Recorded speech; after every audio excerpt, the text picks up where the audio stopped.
Yo, yo, yo, what's good, YouTube? What's good? It's Stormybman, and I am back welcoming you to Stormybman's Boxing Raps for this Sunday, September 26th, 2021. I want to say shout out to the LDBC. Also, shout out to Drew Titan, who's a bit tied up with family this evening. And he asked me if I could come on in his space and provide some content with you all so you don't miss a beat. That's how we do. We look out for one another, and this is how we take care of one another, making sure that our audiences will remain fulfilled with content. And we do take the time out to provide that to you all.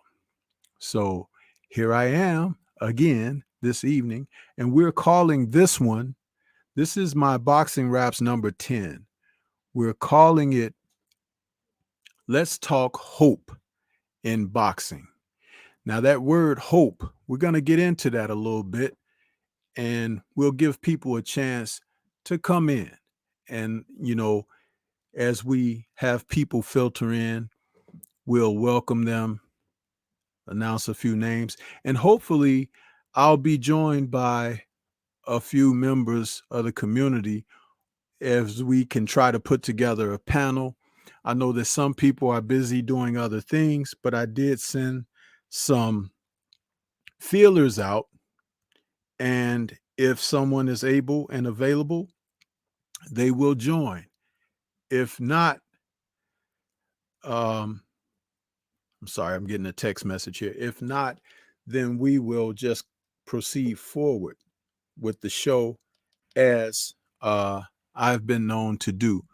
So with that being said, we will see how that goes, and we will work from there. But I am excited to be here with you all this evening, and we're going to do our thing. You know what I mean? So that being said, allow me to introduce. I think we do have one person that's going to join me this evening so far, and that'll be the brother Focus Ball, also known as Healer, the Mind Body Coach. What's going on with you, man? How you doing this evening? Salute, Brother Stormy. Thank you for having me. I'm doing good. Just chilling with the little one right now. Yes, sir. Nothing wrong with that. Nothing wrong with that. I just conducting things behind the scenes here. That's why I didn't have us up on the screen yet. But yeah, man, this is an opportunity for us to share and to kind of give our take on what we're witnessing in the sport. There's some things that are transpiring that are not so savory. And if you take a closer look, as we as a community have been known to do, you can see exactly what's going on. And I'll tell you, this whole thing about hope, we have to turn this on its end, man, because there is an agenda. There is an agenda. And I put a poll question up there for everyone out there that's participating in the chat this evening. We do have a subscribers only chat going on for this show. So hopefully we can keep a great deal of the trolls out, and it's okay if people, when they're voting on this poll, if they feel what they feel by, expressing it through their vote, we allow them to do just that. But we do know that there is something going on in the sport.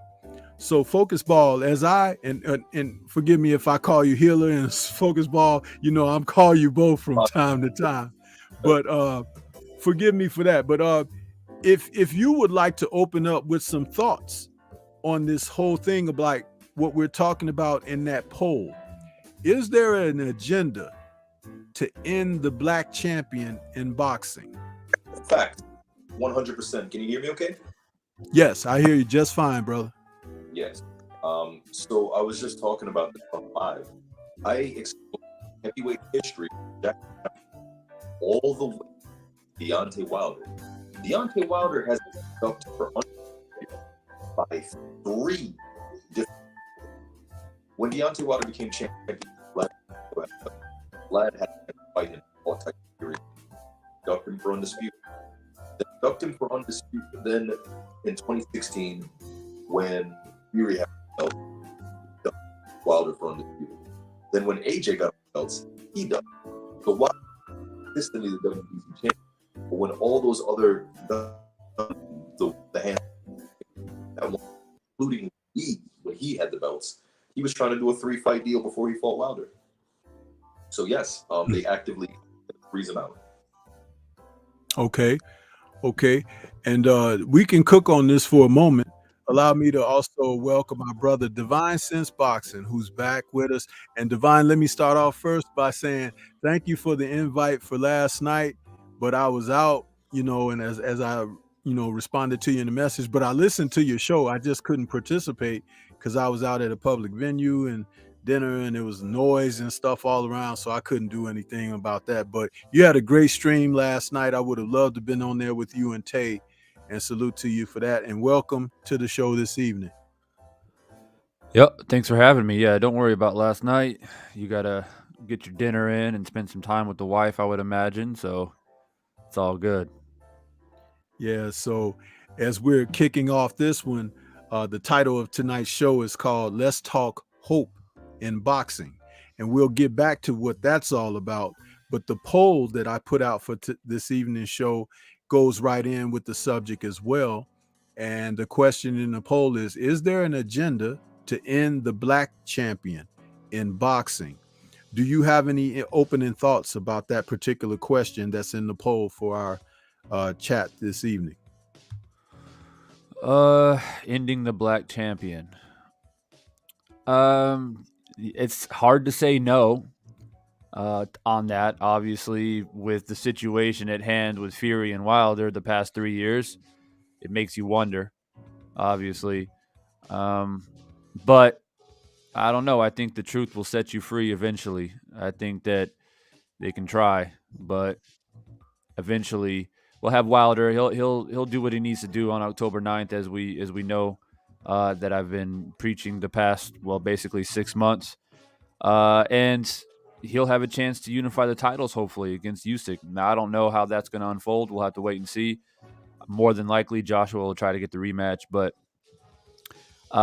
yeah, I mean, boxing history is replete with that, Stormy, with, trying to keep, black fighters away from being the best. And it's changed a little bit maybe, but not very much. It's just got to accept reality and keep grinding and do what you can do, I guess. The interesting thing that I find about this question in the poll is some people will not necessarily embrace what could be factual about this, but some people will right away, vote in the affirmative due to what they've witnessed and how they feel about what's happening in the sport. And then I also put for a third option up there, possibly, because that leaves ground for someone to recognize that something is just not right. And you can't push someone into agreeing, but you can allow a person the space to acknowledge that they're noticing something. And that's fine, because that's human.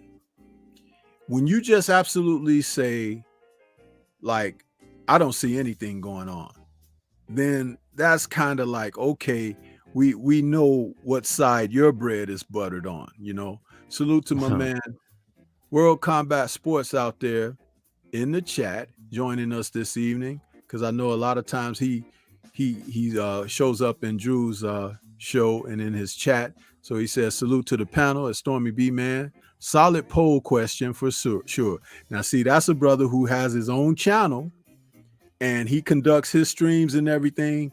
And for him to say that, in his opening comment like that, I appreciate that, because that's an endorsement of, maybe touching on something that people may feel needs to be said, needs to be spoken about. And, here, I always try to find a way to conduct things in open discussion it's not about bashing anybody. It's about just presenting subject and content on the table and allow us to have a discussion about it, you know. And also salute to my brother Scrapbook Boxing out there. Scrapbook is in the chat this evening. He said, shout out to Stormy B Man and the panel. Greetings to the chat. Salute to you, Scrapbook, and I hope you're getting better every day, bro. Good to see you out there. So yeah, man. Just for the sake of having conversation, Divine, you mentioned Deontay Wilder and you mentioned Tyson Fury. But interestingly, because that's the heavyweight division, you know, a lot of times we pay attention to the big guys. It's hard to miss them. But I will say this as well.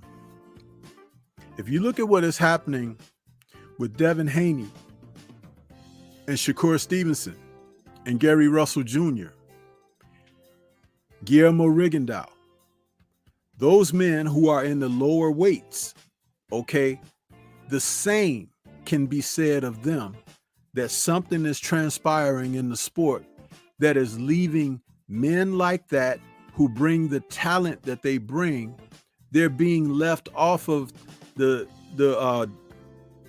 doorway of consideration when you talk about them competing at the world-class levels. And we see provisions being made for men to be able to circumvent, avoid them in their career paths. So therefore, these men that I just named from the lower weight classes, their hats are not tossed in the arena of consideration because people are not facing them. And remember, it's a double entendre there, because when people say, who has he fought? He's not fighting anybody. Well, the men who are there for him to fight are opting out, moving up to different weight classes, vacating titles so they don't have to face that individual. And then when you do that, you cut that line, which I like to call the lineage of championship baton passing. If he's good enough to defeat that guy who's the current champion, he doesn't get the accolades, he doesn't get the notifications or notoriety, of being a class fighter by beating another class fighter. If he's picking up a title from a vacated circumstance, he didn't get the chance to do it in the ring, so to speak. So automatically, there's no respect that comes with that. This is something that needs to be talked about more. It needs to be pointed out. Focus Ball, do you have anything on what I just alluded to there? Yeah, I got a few things on that. If I may, first and foremost, please go ahead. whole That's what we're here vacating for a belt. tonight. Listen, if you are mandated to fight somebody and you vacate, I think boxing should do this. If you have wins, losses, and draws, and sometimes a no contest, you should have a section for a duck.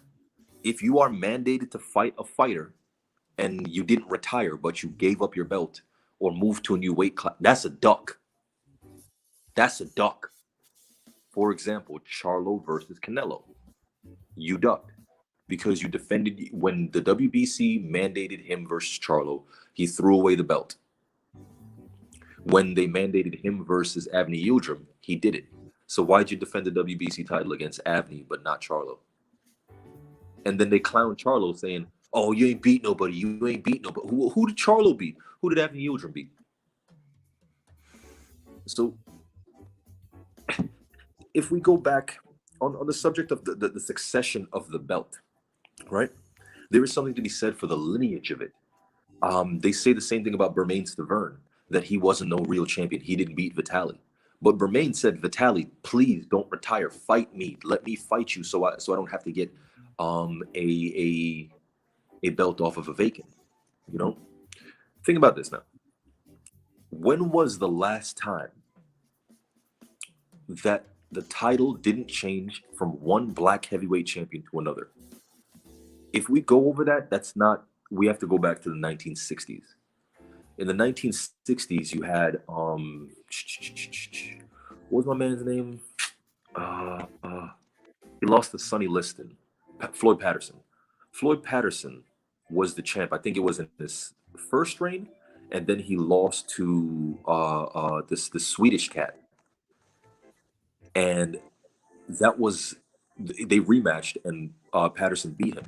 But that was the last time in heavyweight history that you had a non-black lineal champion in that sense, where it went from one person to another. Now, before that fight, you had black champions, white champions, and it was more mixed. But you have to remember that at that time, a lot of black champions were frozen out. They weren't getting the chance to compete. And it was said to Joe Louis that, hey, Joe, pardon my language, but we only let one of you N-words through every couple years, or else you would take over the sport. And that proved to be true, because after the 60s, once the floodgates opened up, it went from one black contender to another. And that's where the whole Great White Hope thing came from. There were 2 movies about it, a comedy and a serious movie. And essentially, they're trying to create that again today, artificially. In Joshua's case, I feel that Anthony Joshua is kind of like a Joe Louis. If we have to have a black champion, we're going to have a black champion that we like. You get what I'm saying? But that's my thoughts on the matter. Yeah, I totally understand that. And when you talk about a certain type of champion, would you possibly, be considering, even in this current day, particular fighters like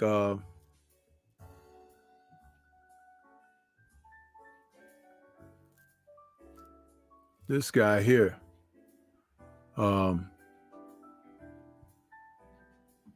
Anthony Joshua? Anthony Joshua came on the scene as a man who came from the Olympics. He had some success in the Olympics, won a gold medal. A lot of people feel like that was home cooking there when he was able to get that medal, but yet and still, Joshua allowed himself to be really manipulated by the system that we see over there in the UK. It's about controlling those titles, which, of course, it brings us to what happened yesterday. The Usyk camp threw a wrench in that whole plan there, but maybe not. It's just interesting that you said what you said, because letting one of the black fighters in, so to speak, every couple of years or so, or like that, and now it's kind of broken the dam. And fighters from all over the world who are fighters of color have been able to have a tremendous impact on the sport where they weren't even allowed in the sport at one time. The acknowledgement that history is right there in your face. What do you think is the next step? And I'll throw that to Divine. Divine, what do you think would be the next step on how to deal with this? Yeah, I just want to swing back real quick to something that I apologize. What's the other gentleman's name on the panel here? That's Focus Ball, or Healer, the mind and body coach. Okay. Yeah. So good morning to you. I know it's evening over there, but I'm on the other side of the world. So good evening to you, Healer. Yeah. So he mentioned something about Bermain Sterveen.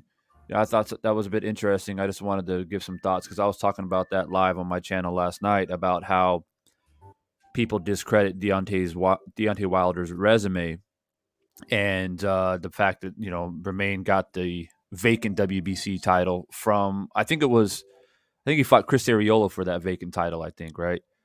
And so a lot of people was like, oh yeah, but Chris Arreola, he's basically a journeyman and this and that. Well, no, he was a contender.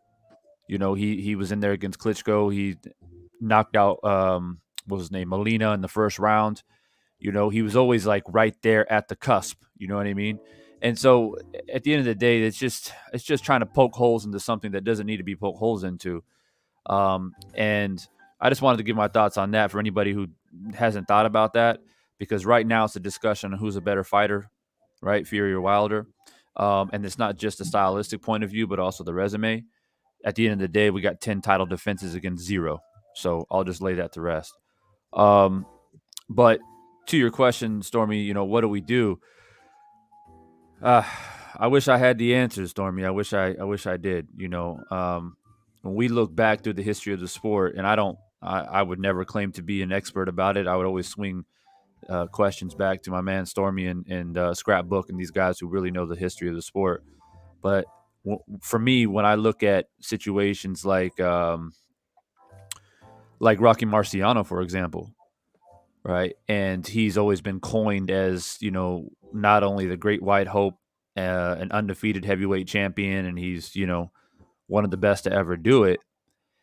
But you really like magnify his resume, right? It makes you scratch your head and be like, okay, you know, he did some amazing things, but why all of a sudden do we put him above, you know, guys like, you know, Archie Moore, for example? Why are people willing to do that, you know, to discredit the great black champions that came before him?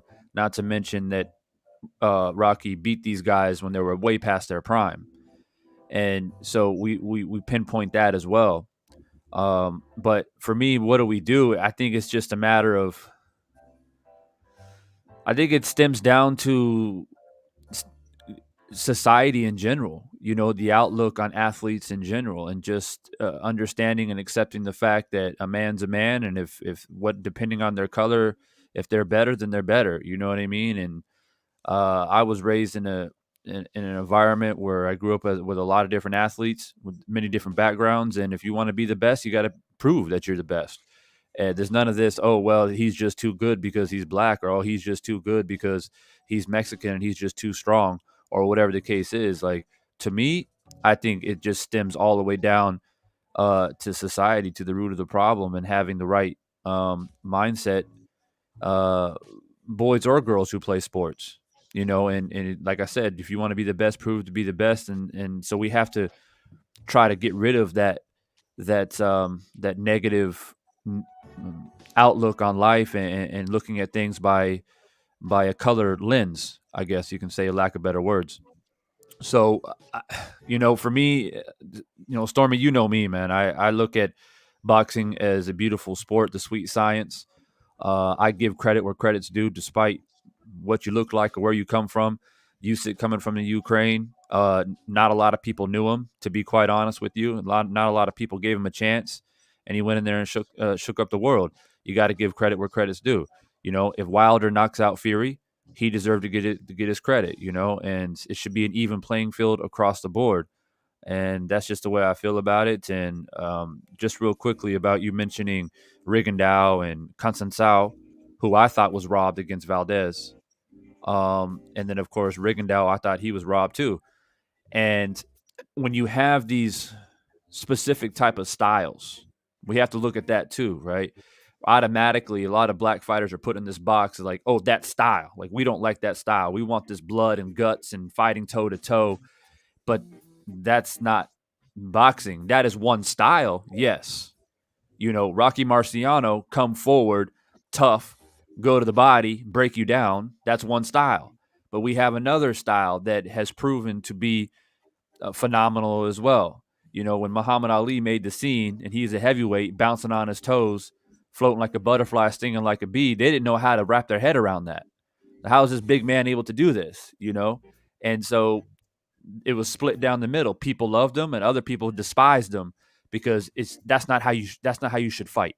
You know, we don't want a guy like this. And to the healer's point, I think he mentioned about Joe Louis, they want to pick their favorite black fighter. Like, these guys, we don't like him, but we like this guy because he punches hard, he knocks guys out, but we don't want this other style. So they pick and choose on who they put on the forefront to represent boxing. And that still goes on today. You know, when Deontay is knocking everybody out, they criticize him because he doesn't box enough.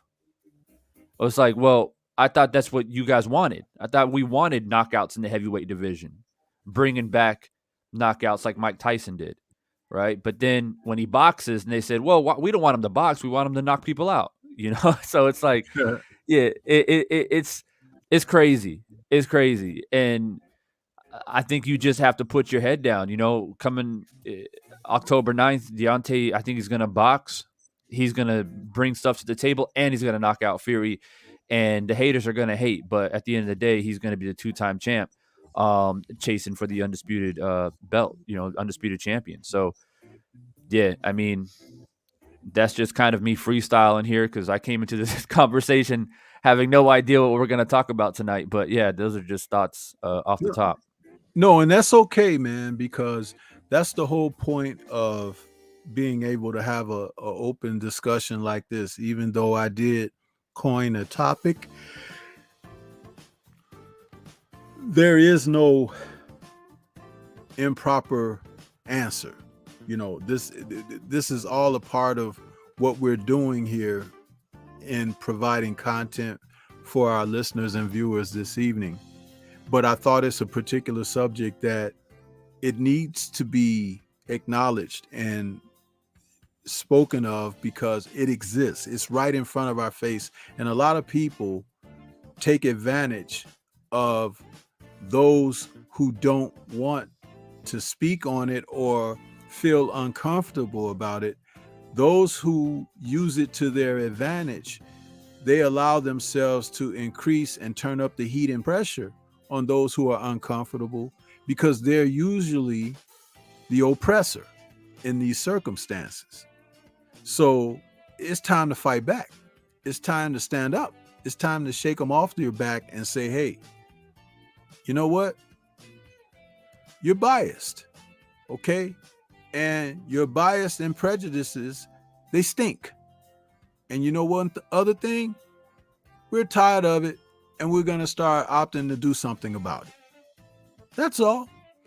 Yeah. So one of the things I wanted to take in a little bit more of this conversation is an example of something that I caught wind of, and shout out to Champside, who does his streams from time to time, and he covers more than just the sport of boxing.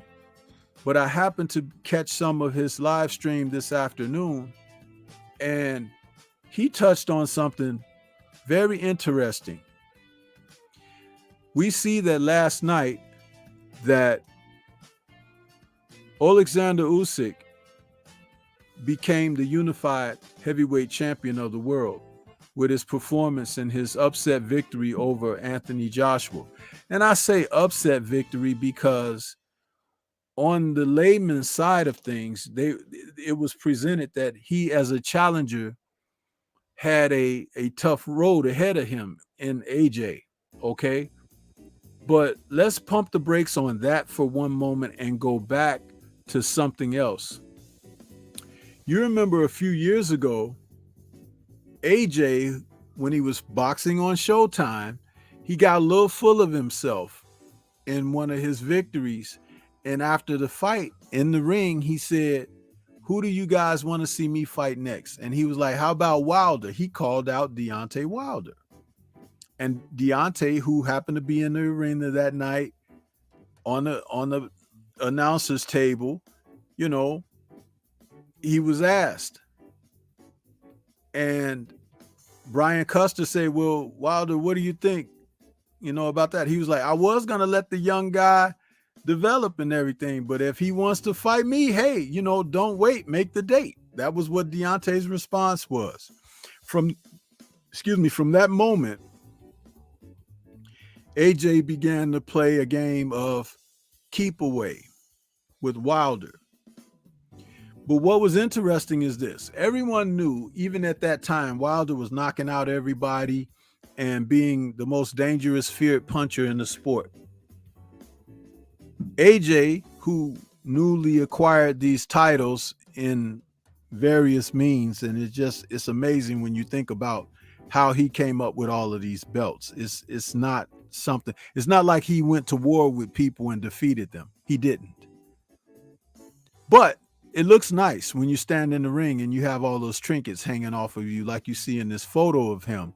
But where I'm going with what I'm saying is there were a number of opportunities for them to make a fight with Deontay Wilder, and they made certain that it never happened. Why? I believe because Wilder was a tremendous threat to AJ's unified championship, and Wilder could have easily become undisputed with a victory over AJ. We opened the show talking about how they no longer really want to see someone dominant like that, like a Wilder. I'm going to pose something to you guys that nobody's thought about yet, but Champside alluded to this earlier this afternoon. What if they held Joshua up simply for Usyk?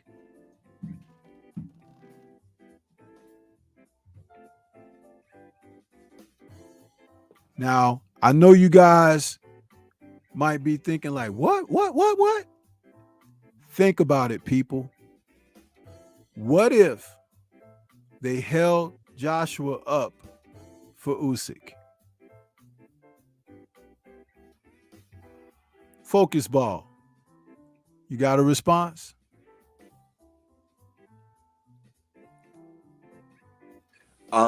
I think call me crazy, but I said that this dude was gonna lose. I was just joking, but not really. I felt like Anthony Joshua was gonna lose it on purpose because he saw the writing on the wall. Once he knew he wasn't gonna fight Fury, he was like, "Damn, Fury's gonna rematch Wilder. He clearly cheated him. He's gonna get bodied in the fight because that's what AJ said. He's picking Wilder to win. So before he fought Usyk, he was picking Wilder to win. That means his team is picking Wilder to win. And him not wanting that fight, he probably just thought, you know what? I'm just going to lose a decision right here. Because he was punching rather slow, like he was sparring. I'm just messing with you. But yes, I think that him losing is probably, he's not taking it so hard. He's like, yeah, I just dodged the bullet. I'm good.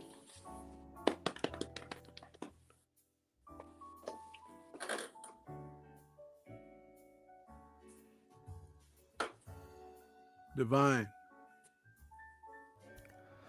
Yes, sir.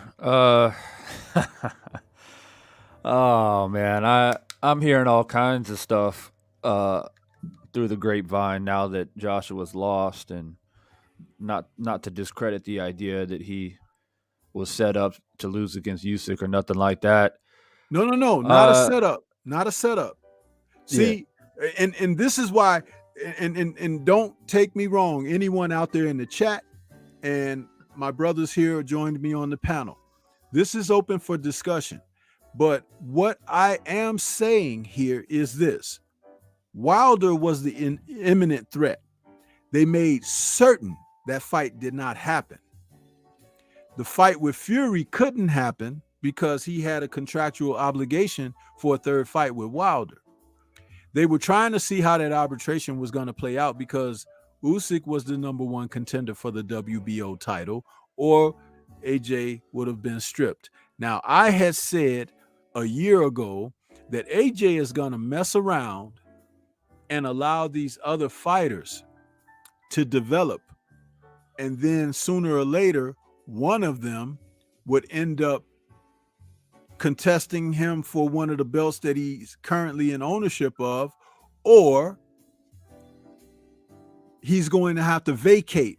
And that's just going to split the titles up even more, which I don't think Matchroom and Hearn want that at all, because it's hard to consolidate the belts to begin with. So when you talk about, you know, the reason that AJ was not as active as he could be has more to do with his vulnerabilities than it does to be like not being able to make deals with fighters or something like that. So the thing is, Usyk made the jump up from his undisputed cruiserweight to heavyweight. Now, before their fight, Eddie Hearn and Joshua announced that he signed a contract with Hearn to be with him for the rest of his career, which was really odd. Before you have a fight, you're going to sign that kind of deal and publicly announce it and everything. What if everything goes south? This shows the inexperience of Ed Hearn. But it's a genius, it's a genius move if the plan all along was to create a path for Usyk. Because remember, he's chasing the history of Evander Holyfield here. Now, what does that have to do with anything? Remember the poll. Remember tonight's subject. Do you see where I'm going with this, people? Now, Usyk is an accomplished, decorated fighter. We're not taking anything away from him. But AJ was one of the most vulnerable champions, and I've been saying this, in present day boxing. And I don't like to call him a champion. I call him a titleist because he's not really a champion in my sight. But that's a great walkway and path for someone that they want to have an easier route. Because we know that Tyson Fury and Deontay Wilder would probably both have AJ for dinner.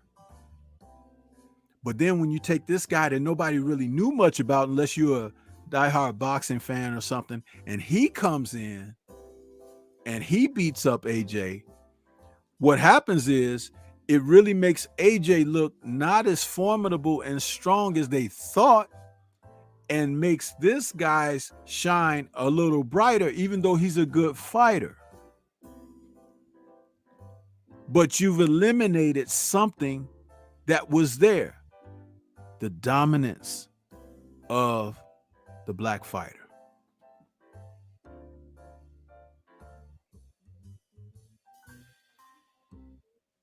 I see where you're coming from now. And understand that the people, they're not looking at boxing through these lenses. I'm sorry, Focus. Go ahead, bro. Go ahead, Focus. Oh, no, I was going to say, is Usyk a matchroom fighter? No, I don't think he is. But that doesn't mean that they don't have options on him. Oh, okay. Yeah, when you sign a contract for a champion's challenge, right? You can get options on a guy. So he could become a matchroom fighter in the future. Who knows? If he defeats AJ in a rematch, because they've already stated he has a rematch clause. But if they want to go further and he happens to be AJ's conqueror, period, they can't just let those belts walk out the door.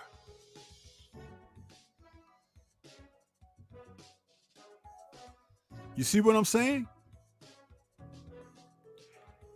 It's an old ploy. Don King used to do it all the time.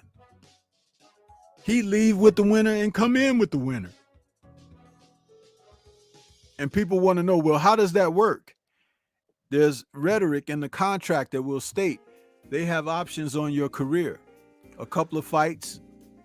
You might have a fight in between that's for your regular promoter or whatever, but he has options because the fact you took the titles away from his guy, you might be opted to fight another of his guys who he'll stick in to fight you at a later date. You understand? Or whatever. Or if you happen to lose that to someone else in the interim, you still have to fight for this promoter. I'm telling you, they do a little finagling with these contracts, man. It's like you have to understand.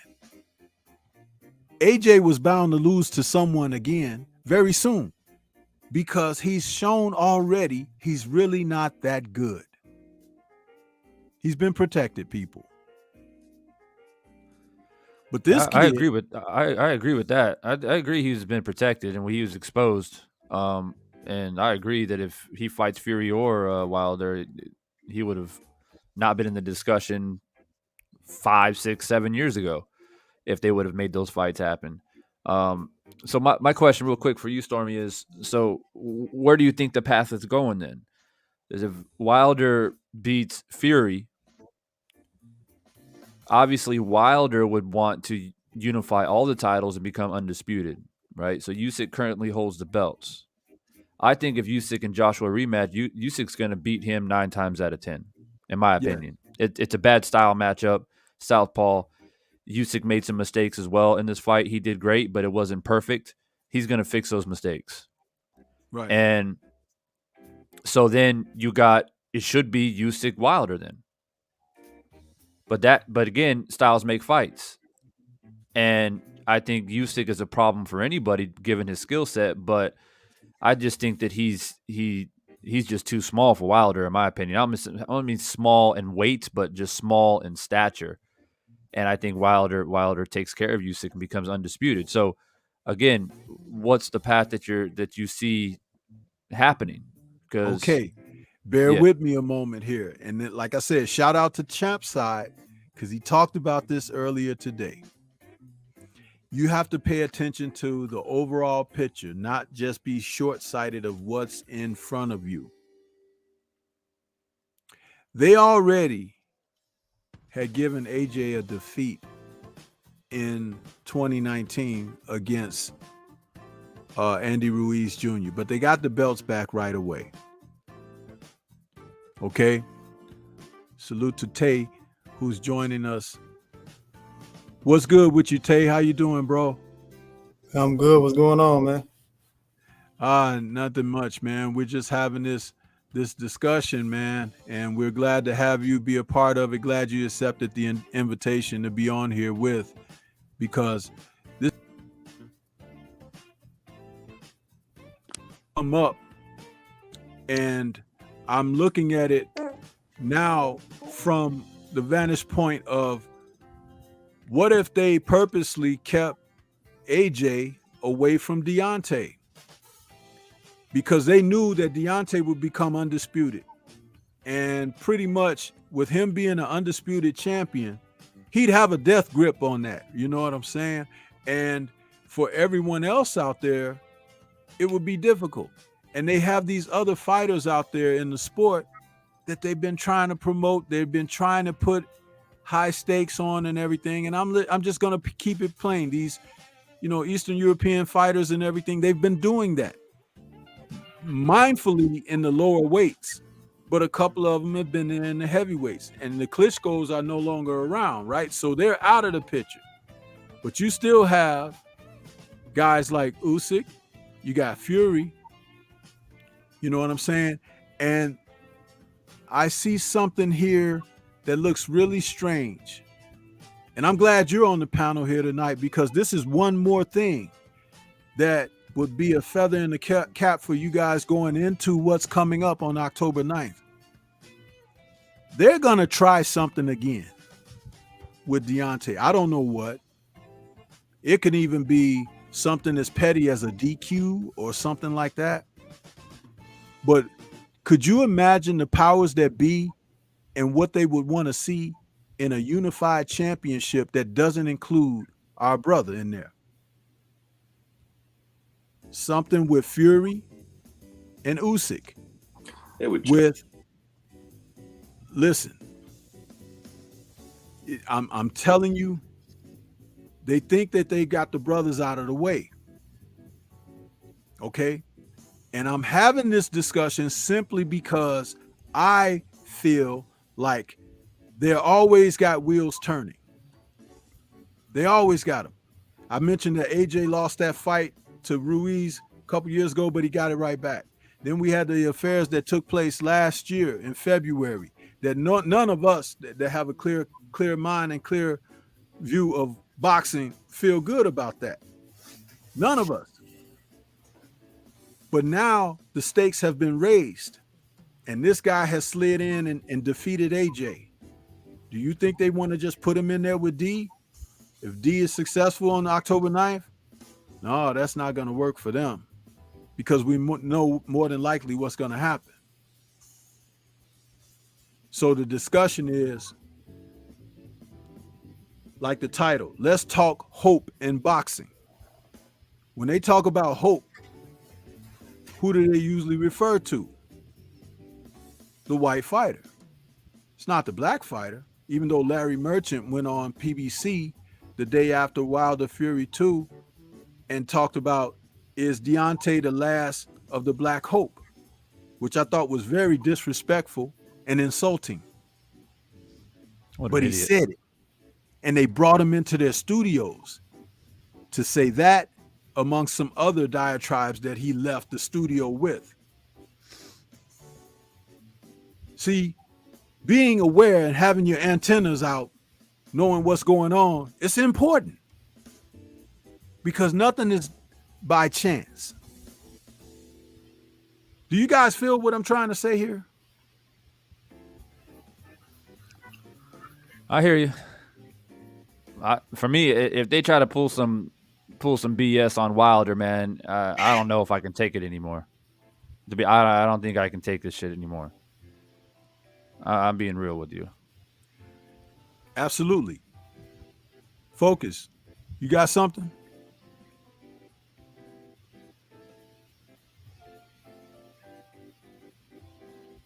Focus, you there? Or you away from your mic? Yeah, he must be away from the mic. Yeah, can you hear me? Oh, okay. Yeah, now I hear you. I hear you now. Go ahead. Yeah, I was saying that last thing you said, you were breaking up. What was the question?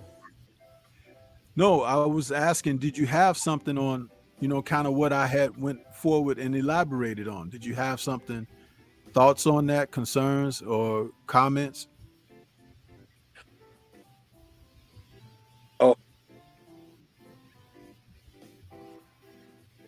Oh, no.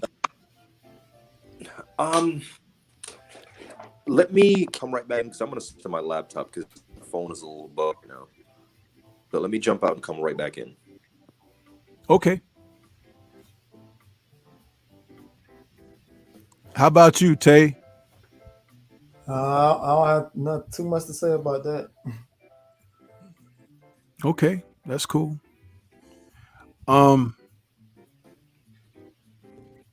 I think we just have to be really on top of things and be vigilant. When we talk about what we would like to see in the sport, it's funny that boxing is one of the sports that they'll dangle you and tease you with the things that you would like to see, but they rarely give you what you want. Rarely.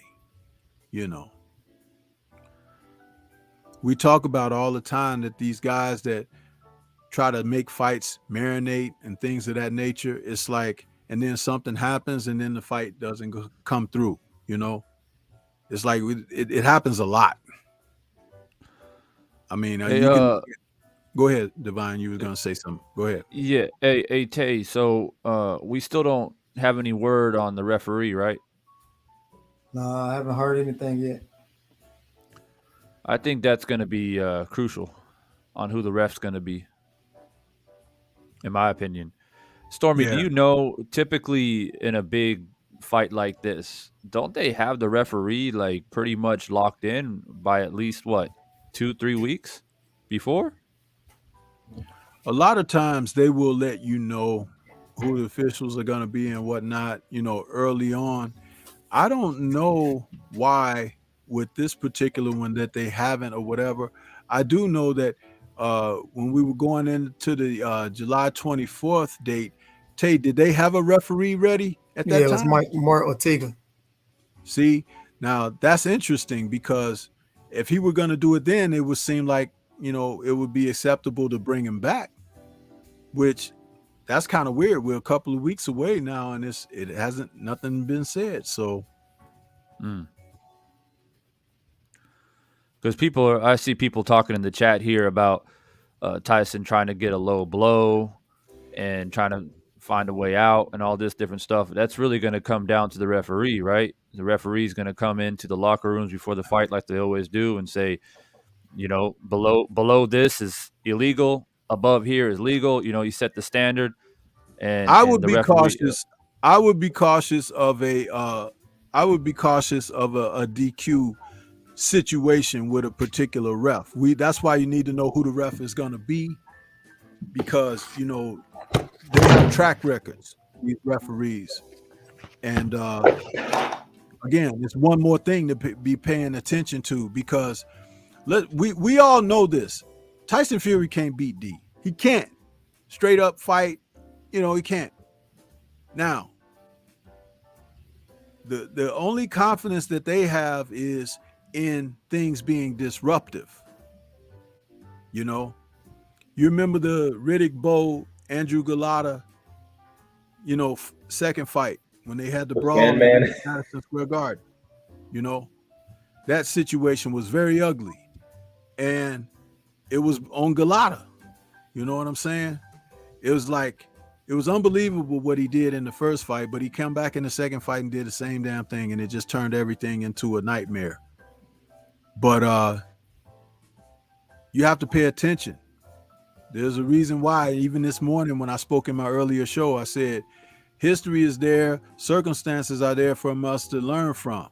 And it's like, you know, you go through circumstances and you don't learn anything, you're more than liable to repeat it, if not allow something even worse to happen the second go round. Healer, you back? Can you talk now? You ready? Yes, sir. Listen, like the second fight, I believe that he only took it because he thought that there was a way he could get it done. You get me? So I 100% believe he will try to cheat. Clenbuterol is legal according to the WBC, so he can have it in the system. So the same thing that Oscar Valpez had, he can have in the system. So I definitely see him going the steroid route, possibly a ref that won't call certain things like the last fight. Anything he can do. I wouldn't be surprised if he tries like the Sonny Liston trick with the friggin' Vaseline on the gloves, the vapor rub on the glove. Well, I think he did that to Ali. He punched him with vapor rub on his glove, so it blinded Ali. Yeah. So that's definitely something to look for too. Bring some eye wash. Might have fucking some formaldehyde or chloroform on his glove or some shit. I wouldn't put anything past him. Realistically, there are two things that you could be worried about, and that would be him popping dirty again, you know, and that's an excuse to get out of the fight, you know. And the other thing would be during the fight to risk something of a DQ nature. That's, you know, that's kind of like a more realistic situation. And I'm not saying anything that, you know, D's camp would be ready or not unprepared for or anything like that. I'm not even trying to imply that. Only thing I'm trying to tell and bring out into the discussion is when you talk about them wanting the white hope to prevail, they will go through avenues, you know, to allow provisions. And this is why we talk about this stuff. It's like, hey, if you think you not talking about it is going to make things go away, that's not so. But when you hold people accountable, then you have something to work with. You know, when you hold people accountable, you have something to work with. And there's a track record with Fury's camp himself being not on the level. That's what should be acknowledged more than anything. That's why he should be brought under scrutiny. And even right now, they're still not talking about that when it comes down to him. They're not talking about it. But they should be. And if they don't and won't, I will. You know, that's what it's all about.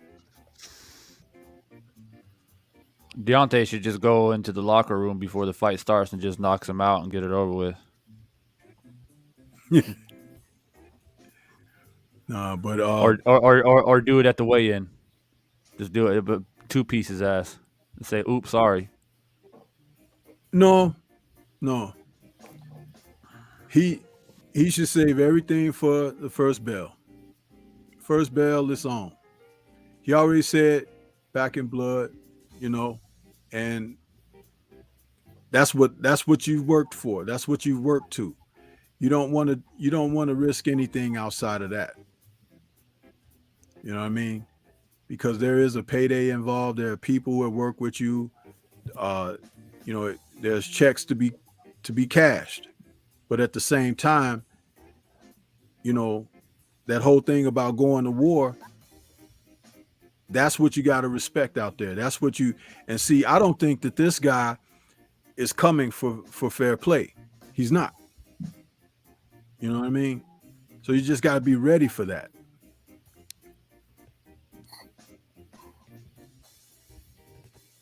Divine, you got something else on that? No, I'm just being a bit outlandish. Obviously, I don't want him to knock him out at the weigh-in.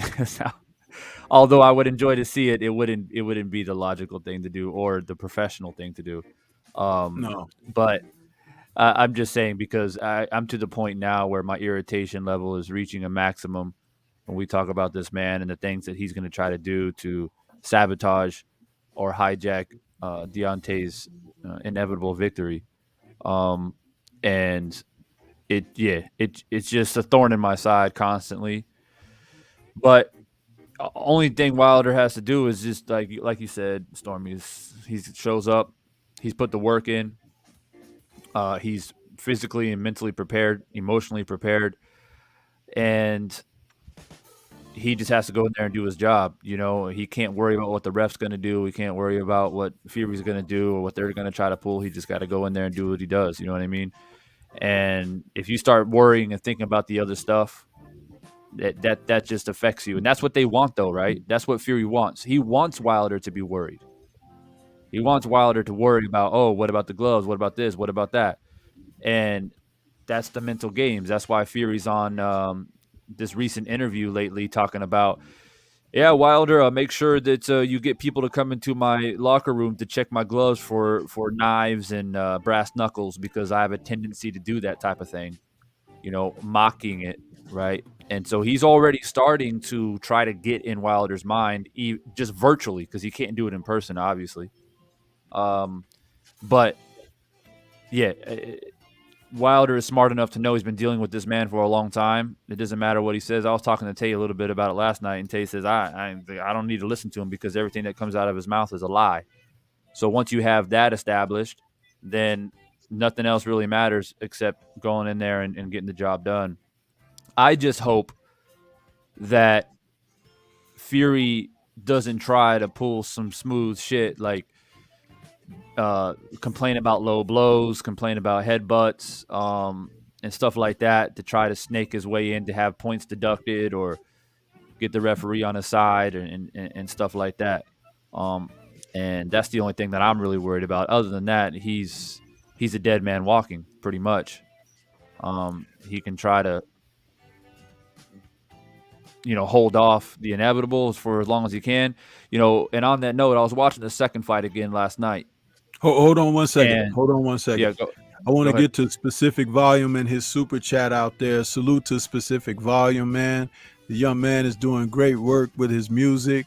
I love his Deontay Wilder videos, and I've invited him to join me on a broadcast of In the Eye of the Storm. So as soon as we're able to get that done, we'll have that ready for you people. But salute to Specific Volume out there with his super chat and donation to the show and the channel. Thank you so much, brother.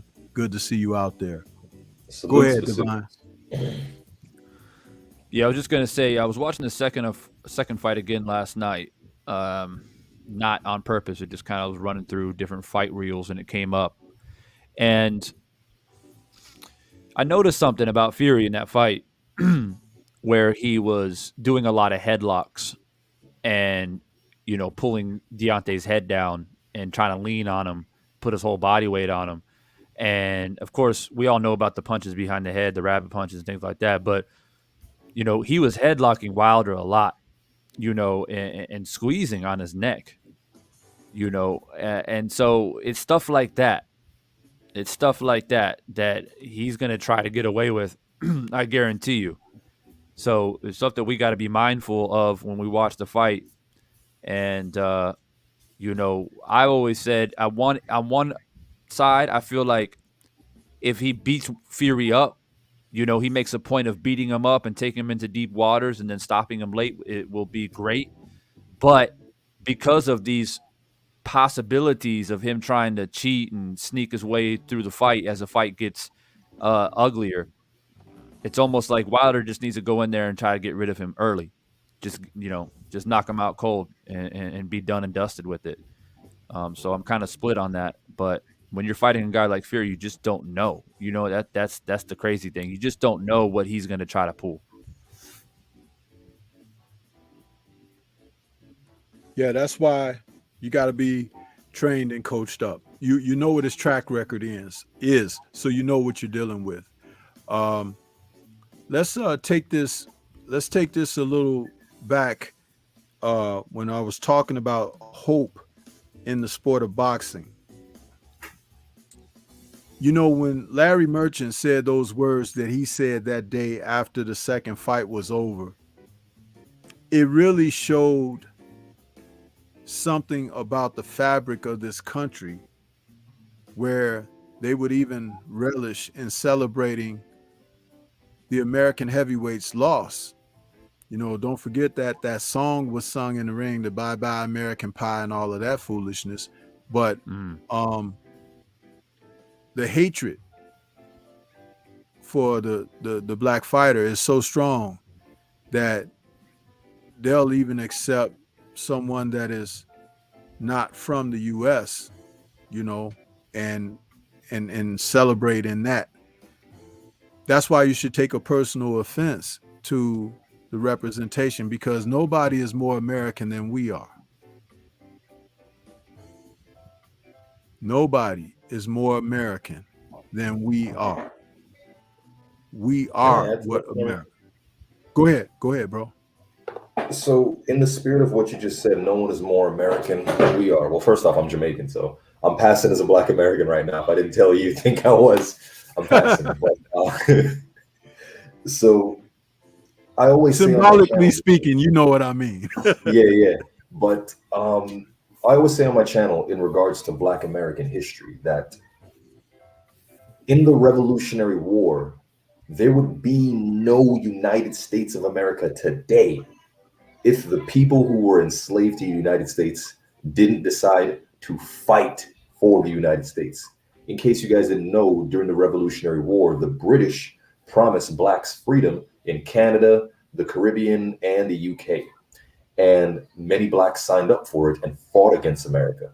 But then other Black Americans were like, nah, we're going to fight for this country right here, even though they're not promising us freedom. So in a sense, the real niggas are over here. You know, so Black Americans fought and made this country the United States of America. Then in round 2, in the War of 1812, there are plenty of Black heroes in that war. That war was decided on which side had the most efficient blacks, because it came down to that. And then the same thing happened in the Civil War. If 200,000 blacks didn't run away from slavery and come back with guns, this would be the Confederate States of America. So if you wave the American flag around and you're so-called USA, but you're rooting for Wilder's downfall, you would have been one of those dudes rooting against the Black people fighting against other countries defending America. Just my thoughts on that. My 2 cents. Yes, sir. I want to say salute to the brother Don Shada out there in that super chat. He says, salute, family. Do you think Don House is helping with the clinch game and Fury's MMA style of fighting? Well, I know that Don House is very versed in gloves and hand wraps and things of that nature. He has some real background and experience in the sport. Matter of fact, he was even a rival at one point because he was in the Stavern camp when Deontay faced Stavern. So it's funny in this business, you never know who you could be working alongside or across the ring from. But I think that as minimal as possible, since we have Tay here, he could share something about what expertise does Don House bring that he's been able to witness to whatever degree Tay would like to mention that. He doesn't have to go into much detail, but he could tell you more than I can. but I do know he's very versed in gloves and hand wraps and things of that nature. And he's a trainer. He's been around a long time in the sport.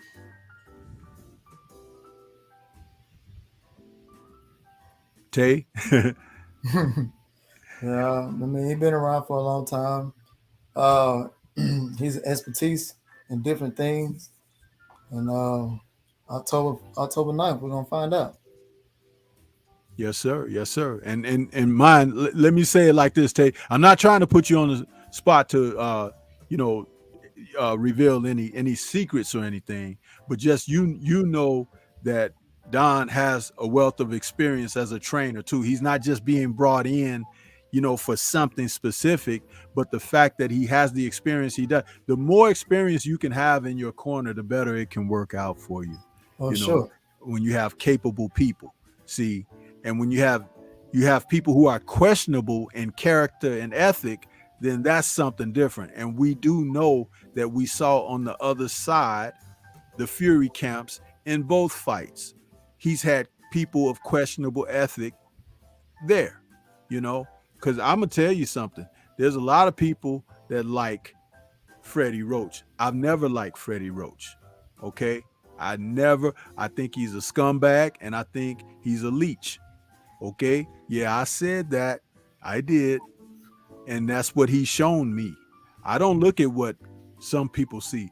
The coach of the year and stuff like that, all that time they gave that man that dude is biased, and he ain't never brought nobody from the mud.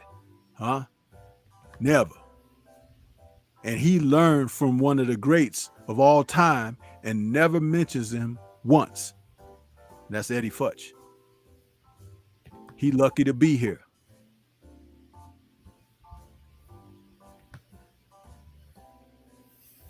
I'm sorry. Has anyone tangent? But yeah, and somebody's got to say it. Somebody's got to say it. Said yeah. He's not much. I mean, basically, Manny Pacquiao made him who he is, and the thing is Manny Pacquiao is an anomaly, right? Just a special, gifted fighter, left-handed fighter.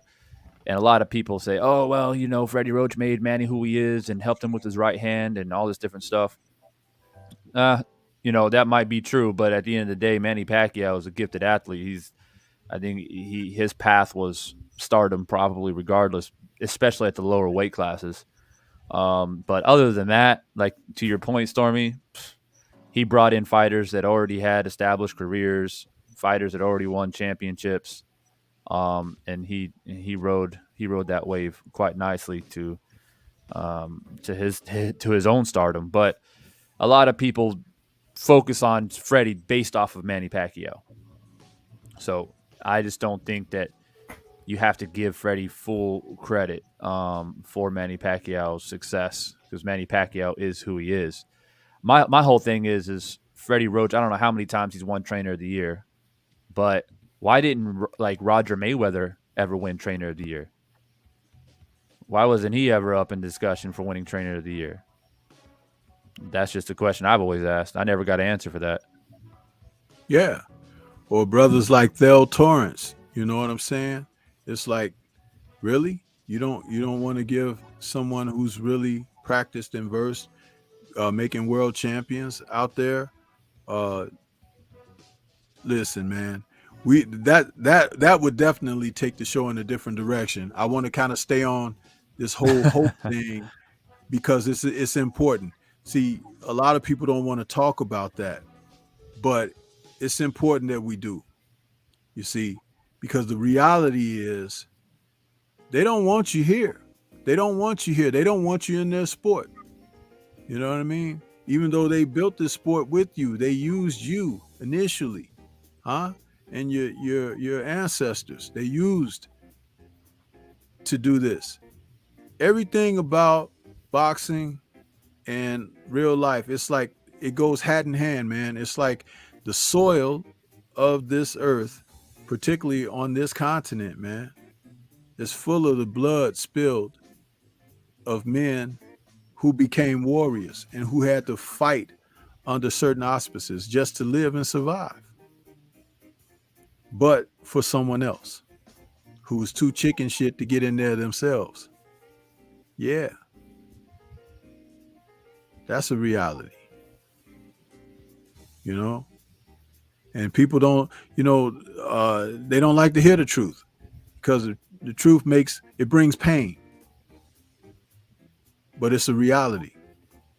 I want to say salute to Mark T out there in that super chat. He says, you ever notice how Fury has never actually denied the cheating? When questioned on it, he just deflects with jokes about brass knuckles and knives, etc. Behavior of someone with something to hide. Well, listen, man.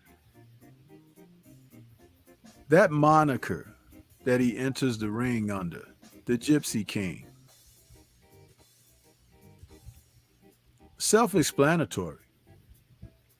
When you talk about people who want to adopt a mantra for themselves, words are very powerful. Just always remember that. So when you have someone like him and he wants to call himself, no, he thinks he's the king of the gypsies. What do we know gypsies as? Cheaters, huh? People who have slipped and got by on doing things. This is like historically speaking, it's not like what Stormy thinks, huh? You can check the records on them. Yeah, Not people with fair play, I'll tell you that. I'd love to add something to that. Go ahead, please. So, a few things. Let me be a stickler and an annoying person to you, Stormy. First off, no one is more eloquent in their speech than Stormybman, and it makes me want to upgrade my vocabulary. Right, so forgive me for correcting you, but this one I am a stickler for. I used to practice what can be best summed up as enlightenment, or to the layman, magic, right? In Yes. that realm, the term mantra means prayer to the gods. So when you see people sitting down, crossing their legs and chanting like lam bam ram ram, that's a mantra. So what I've noticed is that in recent times, the word mantra has become synonymous with motto. But with that in mind, the motto that Fury goes by, Gypsy King, you're right. The word gyp is a terminology meaning to be conned. Someone took something from you and skipped town. They tricked you, robbed you, and skipped town to evade justice. That is literally this man's MO. But even deeper, I was watching a documentary the other day, The Gypsies. There, it was a bunch of Indian people. None of them looked like Tyson Fury. So when I grew up, when I was growing up, gypsies were Indians with they were very dark skinned but with green eyes and straight hair, and they were specific people. Tyson Fury is not that people. So it's not just, it's also taking a culture and an identity too. So yes, you would be the king of gypping. Yes, sir. And I appreciate your correction on that. But like you are correct in what you said about the word mantra and the meaning originally, where it came from originally with, Hinduism and Buddhism. But yes, you're also correct when you say in recent times, it has been adopted as a slogan, Yes, exactly. for repeating, and if you're making a statement that is like a standard being, a standard bearing, that kind of thing. So I've elected to use it in that sense, but I do understand what you mean in the other sense as well. So, but I thank you for that. But I can't explain myself. You ain't got to explain yourself. So as we talk about this even more, fellas, I'd like to ask Tay, because he's a professional fighter, if he has found, like, in his career where you come into a situation and you could see someone was trying to pull something on the sly for you, and it's like, how was it handled? How did you iron the situation out for yourself? If it was something to do with maybe somebody was trying to get by with something, it could have been hand wrap situation, could have been glove situation, it could have been something that took place in the ring or whatever. Could you share, like, just from a professional fighter's standpoint, of something that you witnessed in your career? You want me to tell you like some crazy shit? Like, y'all Sure. about to laugh. Y'all really about to laugh. People think that you can't try to sneak things in the ring, or you can't get things by the commission. I wish one of my coaches was here, because he'll tell you. It was the same fight that Deontay came to. It's been on the internet and stuff like that, right?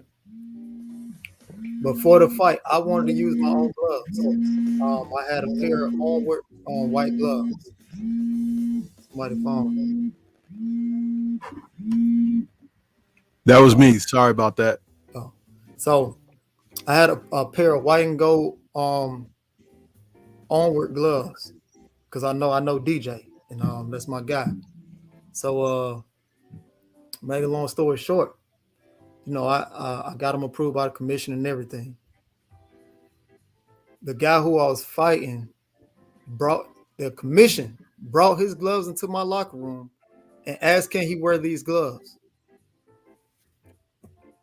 I swear to God, there was used gloves. That was all soft, bent up and everything. And I looked at my coach. I said, you trying to wear these shits? My coach said, fuck no, those are used gloves. With like literally no padding, anything. That's the first time I've ever told that story to anybody. If my coach is here, he'll tell you the same thing. I'll call him on the phone now. He'll tell you. Unbelievable. Yeah. Yeah, real shit.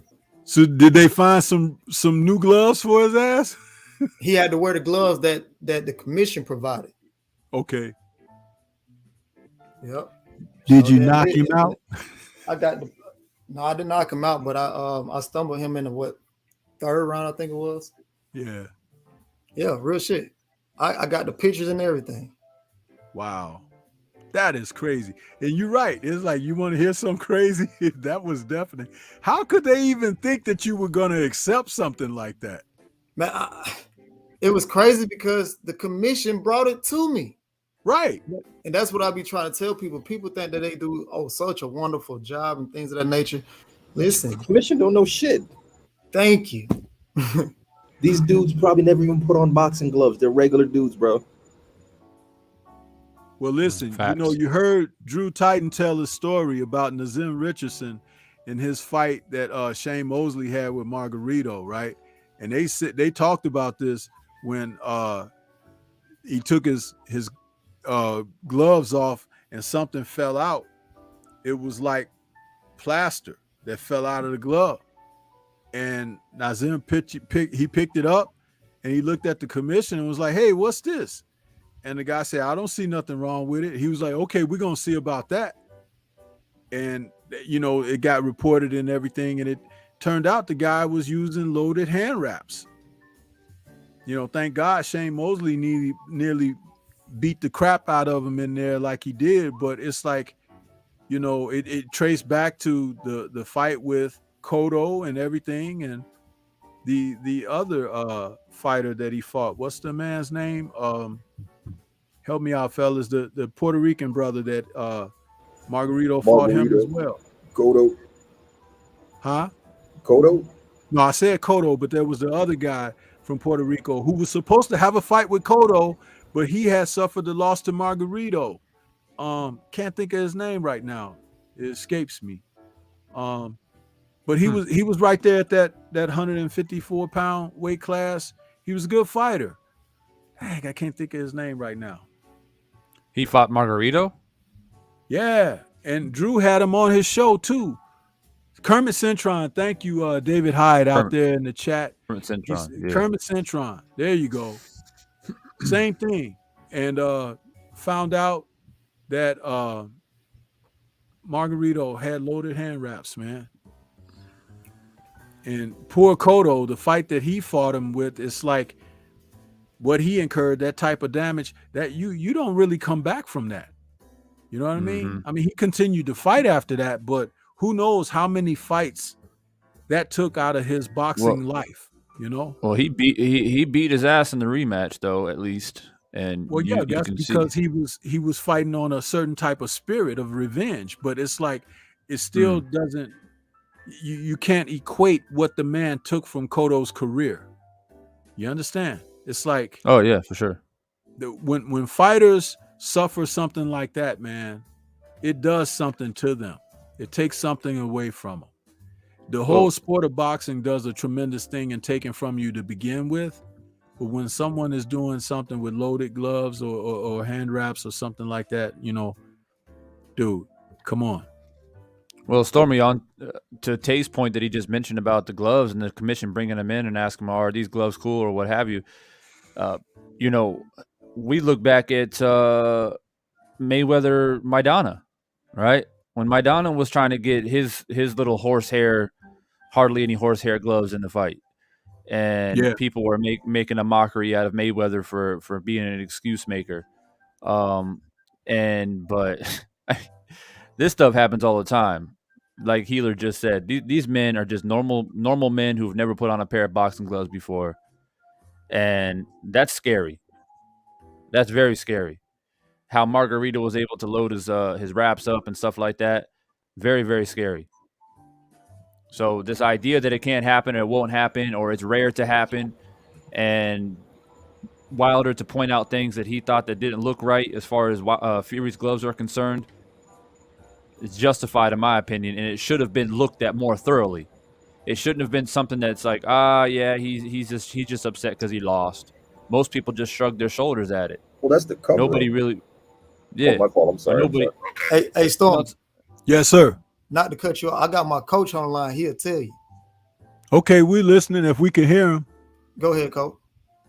Yes, we was on a card in Norcross, Georgia. I was wrapping his hand. The commission came over and brought us some gloves that our opponent had. And when he brought them to us, we could tell those gloves had been worn, torn, and they had been tampered with. So the commission found defects in them. So we didn't allow it to go down. He had to change gloves and fight the gloves that the commissioner brought for us.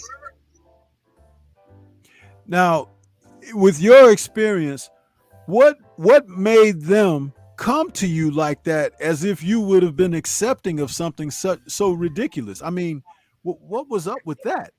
Well, people try anything. A lot of times, these guys be so ready to fight when the commissioner have to bring you gloves that, you know, the opponent's using that wasn't part of the show. So we have to approve it as well. If we say no, they can't wear them.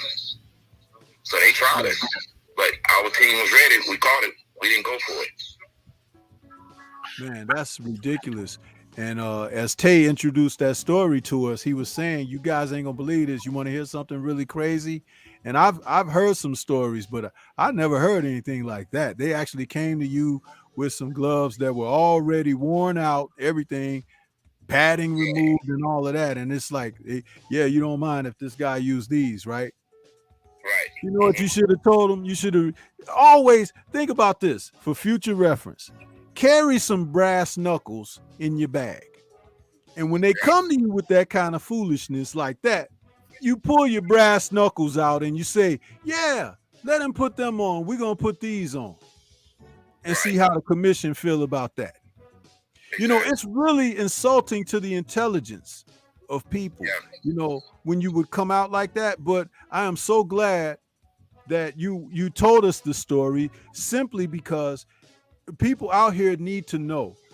Drew Titan usually does his show on this time slot on Sunday evenings, and he always says this. He was like, y'all forget who I talk to. And he says, listen, man, I ask the question all the time, is there cheating in boxing? He says it all the time.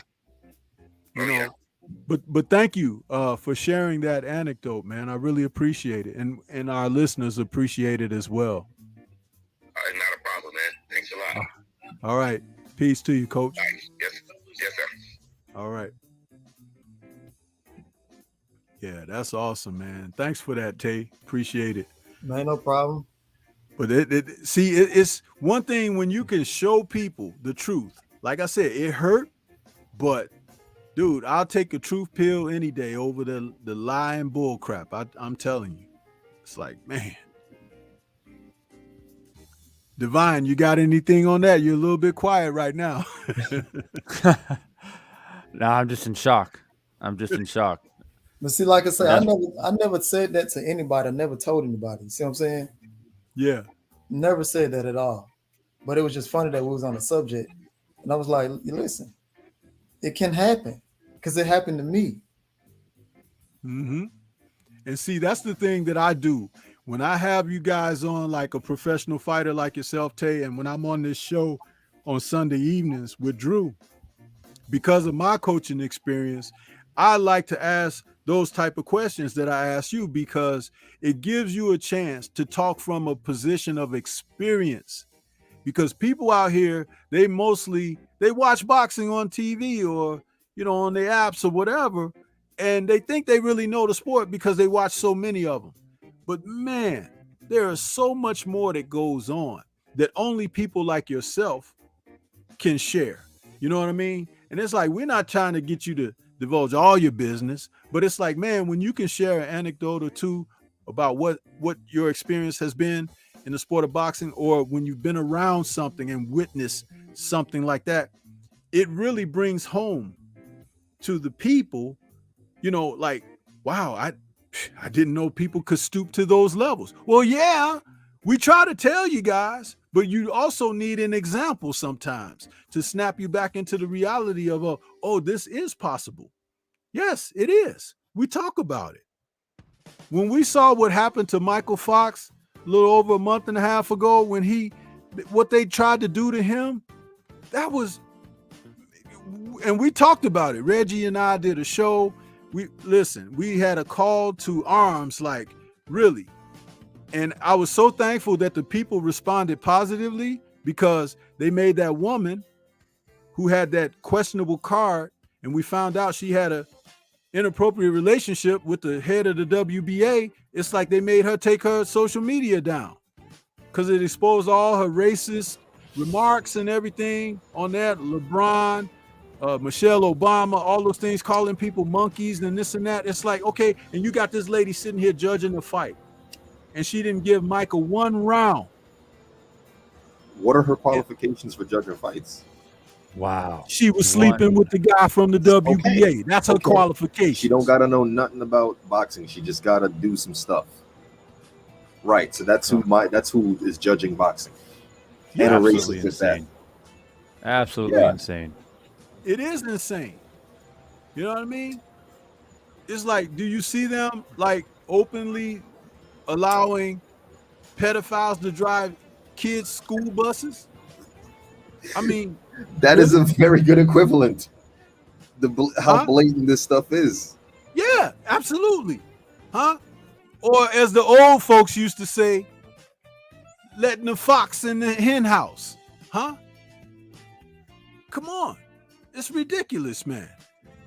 So, yeah, we need to talk about these things. We need to explore it and, get it out there. And that was a great one, Tay. I really thank you again for that one, because it's like, all of us on here, we're like scratching our head like, we can't believe the guy actually came to you like that. Yeah, but it's like, they'll try. How is there no standard of judges in the sport of boxing? That just blows my mind. I can't even wrap my head around the fact that like just random people can just come up and put up a resume and say, I'm a pretty good person, I can judge boxing. Like, you don't necessarily have to be a boxer to judge a fight. I mean, because obviously that shrinks the pool of people, the amount of people that can actually come in and do it. But you should at least, there should be some type of standard of understanding, clean punches landed, body, head, defense. There should be some type of course that you got to take or some type of qualification. to qualify you to judge a fight, especially prize fights, championship fights. You know what I mean? Like, it's just crazy. Just these random people just come up in here, not give Michael Fox 1 round, not even 1 round. Man. Dude, and he put the guy on the canvas a couple of times. He actually boxed the guy. The guy didn't really win a round, but they had to score the other way. It was ridiculous. And mind you, that guy Maestro, he was supposed to be going for the Olympics, but he decided at the last minute he didn't want, because they're letting the pros in the Olympics now, right? So he was going to go for the Olympics. I think it was going to be his third go round, and he opted when he found out he could get a title shot for that WBA title. He opted to I'll go this way, because he's an Asian guy, and he figured like, and they tried to lay it all out for him. So it was basically they were trying to allow him the opportunity to become a world champion and everything, and they were going to ride that train, kind of like they did Oscar Valpez when they just let him go ahead with the fight against Kansikan, So it's like, dude, this is utterly corrupt. You're letting this guy go in here. What do you have, like 7 fights or something? Michael clearly outboxed him, right? But like someone suggested, that scorecard was filled out before the fight even took place because he didn't get credit for the knockdowns on her scorecard. How do you do that?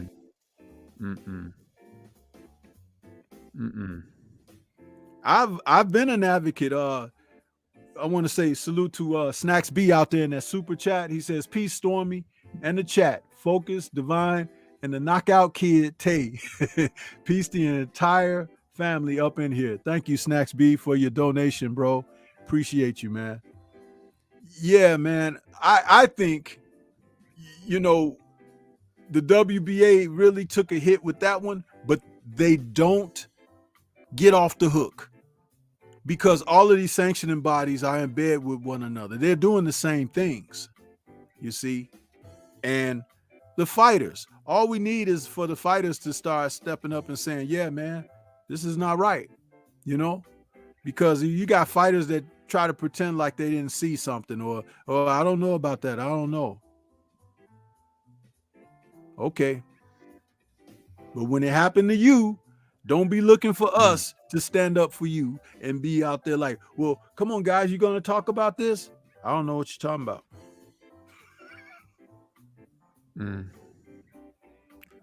Well, I mean, I think Constantine got robbed too, in my opinion. Yeah, that's what I was suggesting. I was saying that, Valpez, listen, that fight should not have even happened with Valpez's participation. It should have been Constantine fighting someone else. The belt should have been on the line as a vacated title defense. He should have been stripped of that. He should have been fined, and he should have been suspended. Okay? But then we find out that just days after the fight took place, Valpez got a statue being erected in his hometown or whatever. Get the fuck out of here. And the fact that they erected a statue for him,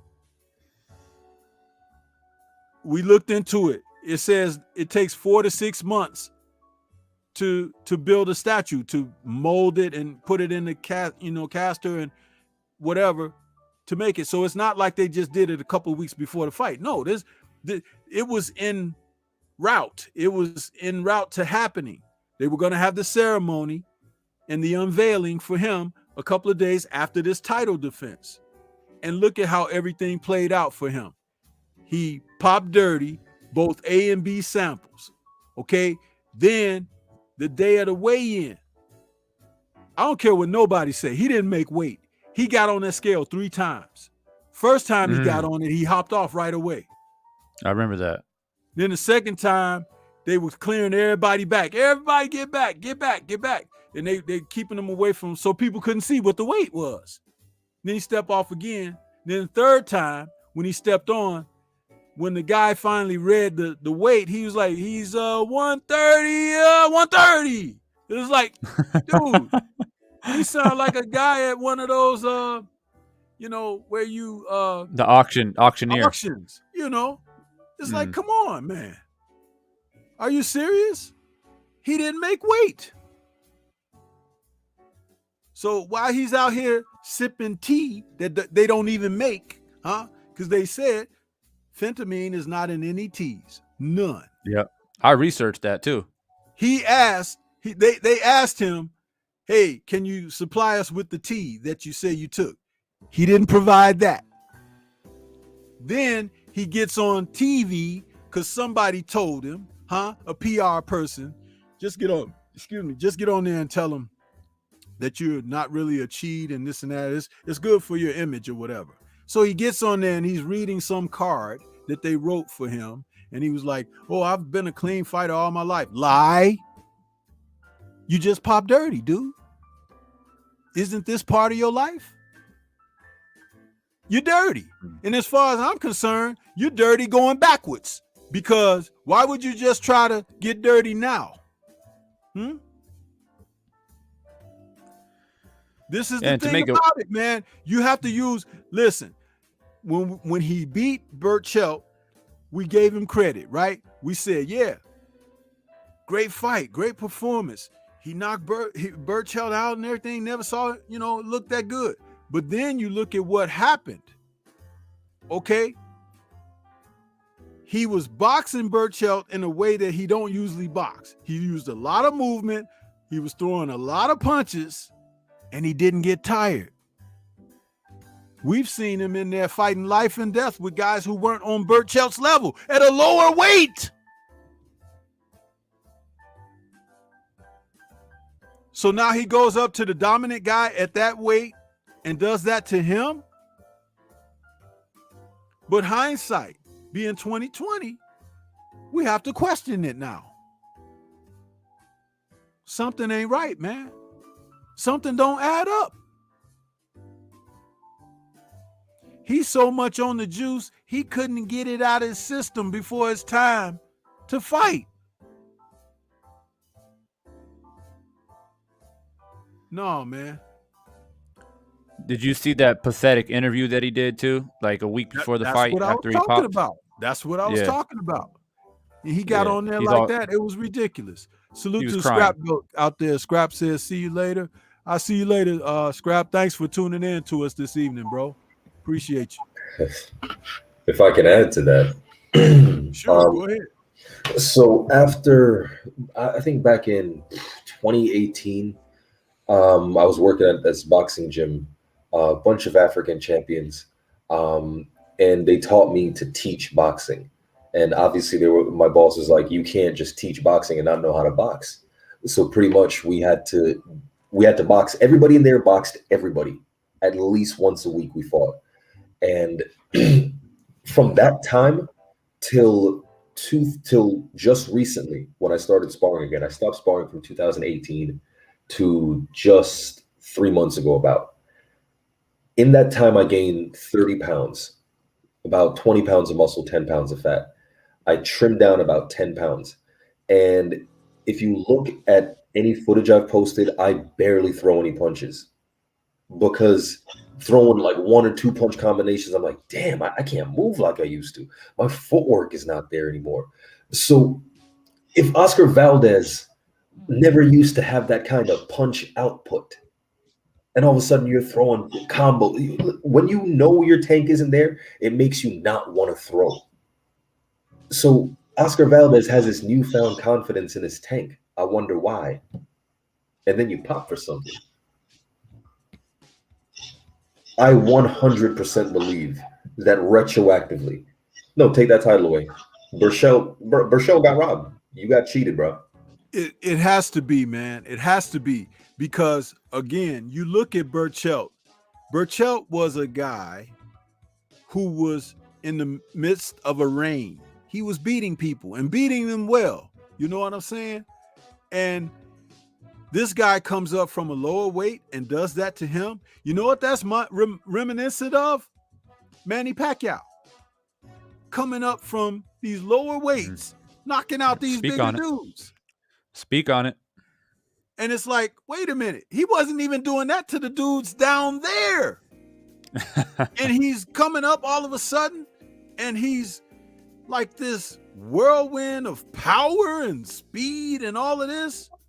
and his 100 head is punches getting a bigger round. the whole time. No, man.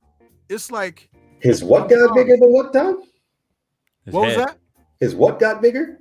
His head. His head His got head. Right. bigger. The one on the head on the shoulders got physically bigger, right?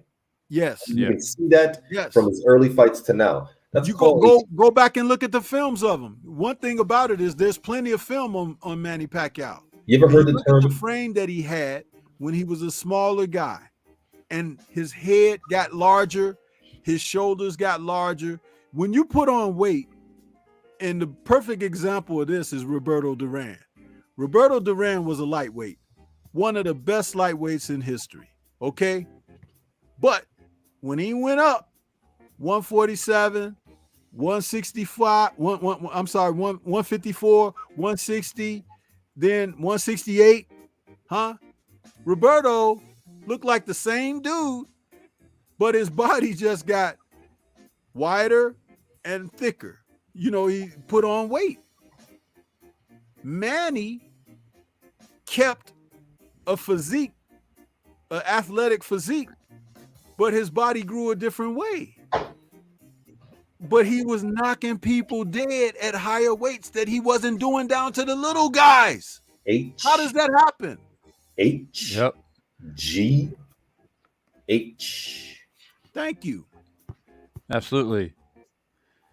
And When he had his pro people- debut on HBO, he was on the undercard as a fill-in for someone, and he fought that fight. It's when he had blonde hair, little soup bowl, Mo Howard haircut with the blonde hair in it, and he went out there and he knocked that dude out in the first round or something like that. And it was like Manny Pacquiao, and they was talking about him, and they was like, you know, he was just all smiles and everything back then, but he was skinny, you know.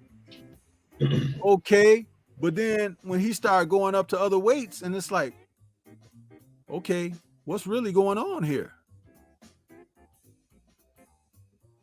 And Larry Merchant loves him some Manny Pacquiao. Yeah. But let me say this too. Like, people, please be reminded, when we wanted to see the Floyd Mayweather Manny Pacquiao fight, and it took 5 years to make, and people criticized and chastised and drug Mayweather's name through the mud because all he requested was a random blood and urine test. All right, y'all remember that? I was on YouTube back then, going through wars and battles in the trenches about this very topic. Right. Right. And once Manny Pacquiao finally said, okay, I'll give you what you want, Floyd, even though I don't want to do it, but I'll go ahead and do it. We saw what Manny Pacquiao looked like. We saw a very, what you would expect him to look like against a Floyd Mayweather. And see, Floyd knew something that we all probably didn't know, that Floyd probably didn't even tell the public. He just kept it like, I want to be in an even playing field. That was his message. But he probably knew something in the grapevine of boxing. Fighters know, man. Fighters know. Word gets around. Isn't that true, Tate? Word gets around. You guys are aware when somebody is juicing and when they're not. But it's not your job to reveal that. It's like, it could be an unspoken thing, but like if it's an opponent, a potential opponent for you, that you're not going to fight that guy as long as he's messing around with that stuff. And he's got to get off of that stuff. So the fact that if you guys are going to fight, it might be a year from now or a year and a half from now when he can get it out of his system. Am I right, Tay? See? Absolutely. Yeah. See, that's how that works. I'm over here get my shoulder right, man. Yeah, but that's the thing. And Floyd knew. He knew, but it's not his job to tell the press and everything. He just says, hey, this is what if we're going to fight, this is what I want. And look how long it took them to say okay to that. Oh, yeah. 5 years. Yeah. 5 years. And as those years were passing, his knockouts began to stop. Right. And people started to, always put the blame. Well, they didn't start to. They always did put the blame on Floyd. And say that, oh, if they would have fought in their prime, Pacquiao would have stopped Mayweather, right? That's their now argument. You know, they don't want to give Floyd credit for beating Pacquiao because it wasn't in their prime, but that wasn't Mayweather's fault. He was ready. He was ready 5 years before that. So I mean, look, Pacquiao, man, Pacquiao was doing stuff to Pacquiao was so doing regular stuff to common opponents that Floyd had fought. De La Hoya, Cotto, Mosley. Pacquiao was doing stuff to them of the Mike Tyson ilk, okay? And Floyd was like, hell no, I ain't gonna fight this guy as long as he's like that. He's like, okay, I'll fight him, but under these auspices, okay? Let's go. Sign the contract. And they start backpedaling and moonwalking. Yeah. Because it's like he knew. You know? He knew. And he couldn't. The biggest thing was his speed. That was always the biggest one for me. The hand speed, the 100 punches around. You know, his punch output was absolutely ridiculous. I mean, even at welterweight, he was punching like he was a straw weight. You know, just punches all the time. When he fought De La Hoya, man, his output was so that De La Hoya couldn't even get out of the way of the punches, and De La Hoya just sat on the stool and was like, I'm sorry, I ain't going back out there.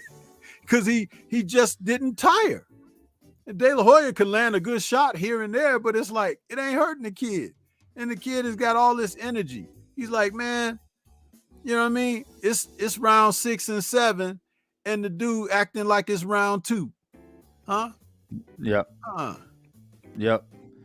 Well, not to mention De La Hoya was completely weight drained and looked terrible. It looked like a shell of himself. But I mean, it didn't help the fact that Pacquiao was in his face constantly, just throwing punches. You know, and for me, when that fight finally did happen between Mayweather and Pacquiao, man, once I knew like the tests were administered, there's going to be an even playing field. There ain't no way Pacquiao's going to beat Mayweather. And I made a lot of money on that fight too. I don't regret one moment of it. I knew it, you know. Listen, Shane Mosley went on ESPN and he told a story about the fight with he and Pacquiao. He said, listen, he's like, when he dropped me, I think it was in the 3rd round or something, 2nd or 3rd round.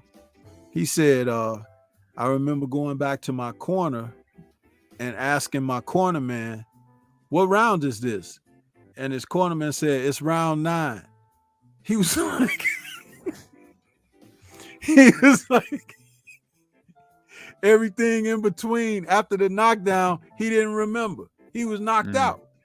And he fought on for several rounds till he comes back to the corner at one point and asks the cornerman, what round is this? Cornerman says it's round 9. He got dropped in either round 2 or round 3 of the fight. So he was fighting in the spiritual realm because he couldn't remember nothing else after the knockout. But they kept putting him out. And see, I'm gonna say this about Shane's corner at the time. It's like they should have been able to recognize that he wasn't all there, but maybe he was answering the right questions and everything. But when he finally woke up, he asked his corner man, what round is it? They tell him it's round 9. I'm like, dude, that's crazy. Yeah. I wonder if Pacquiao would have beaten Cotto if there were like some real drug testing in that fight. Yeah, man. That's what I want to know, because that's one fight where I thought that, okay, this is the time where Pacquiao was going to meet his match. I thought Cotto was going to be too much for him, especially during that time. And he was doing well in the first, 4 or 5 rounds until Pacquiao started touching him up. Well, I guess that's when that stuff kicked in, because remember, you get to 4 or 5 rounds, somebody should start to get tired, right? Manny didn't. And Cotto did, you know. But remember what I said about Cotto and the Margarito fight. I said that what he took and sustained in that first fight against Margarito, that took a lot out of him, man. That took a lot out of him. For that kind of battering that he took with tainted hand wraps and everything, I don't want to put a time limit or whatever, but that's probably the punishment that he sustained in that fight, because his face looked so battered when that fight was over, man. Yeah. That could have easily taken 10 fights out of his career, including training camps, because that was just brutal punishment on your cranium, bro. For sure. For sure. And I like that. You guys remember back when they did the rematch and they did the whole face-off, and Cotto got his iPad out and was pointing out the plaster and the hand wraps to Margarito, and Margarito was going crazy like, I didn't do that, you're crazy, you know. But that was like the first time where it was in the public's face, you know, live on HBO on the face-off, where Cotto like brought the pictures out and everything. And it took a lot, though, right? If you think about it, it took a lot for the public to say, okay, this Margarito, he's really a cheater. We need to get him out of the sport. And nobody really wanted to believe it in the beginning, right? It takes a lot for people to go that route. And that's sad, you know. And that's why, like, if Tyson Fury does some shady shit, it's going to take a whole lot for people to even try to recognize it. Nobody in the old media or the big networks even reported or even hinted at the gloves or anything that was brought to the table. Not one. It was only small channels out here, like on YouTube, talking about it. But nobody else wanted to even get close to talking about it, because they don't want to talk about it. They don't want to put Fury in a bad light, you know. That's just fact. Yeah. But if the tables were turned, right, and Wilder was in the position that Fury was in, and allegations were brought against him, and they were putting pictures out on the internet of Wilder tampering with his gloves, you know damn good and well that ESPN, Undisputed, First Take, and all of them, they would have been talking about it. The whole public would have known about it if that was Wilder. Guaranteed. Oh, that's where he gets his power from. That's why he got so much power, because he tampers with the gloves. I can hear it already. Listen, man, do you remember when Shakur Stevenson got into that little street fight or whatever? He got in some trouble, and then he was arrested because he was a professional fighter and stuff like that. BoxRec put his police mugshot, the shot that they took of him at the police station, they put that on his BoxRec file. And then a number of us had to, you know, contact BoxRec and was like, hey, take that down. What are you doing? You know what I mean? And then when Sergey Kovalev assaulted that woman and her dog and was hiding outside of her home and everything like that, that never even got any publicity whatsoever. Kathy Duva and Main Events hid all of that information. And we still looking for a mugshot of Kovalev. Huh? Still. So when we talk about, you know, the agenda that's in the poll there, it's like, dude, this is real. This is not pretend. This is real. Where is Kovalev mugshot? Where is it? Where is he spending time behind bars? He assaulted a woman on an airline flight. He assaulted a woman trying to kiss her in the mouth and stuff. What the hell is wrong with this guy?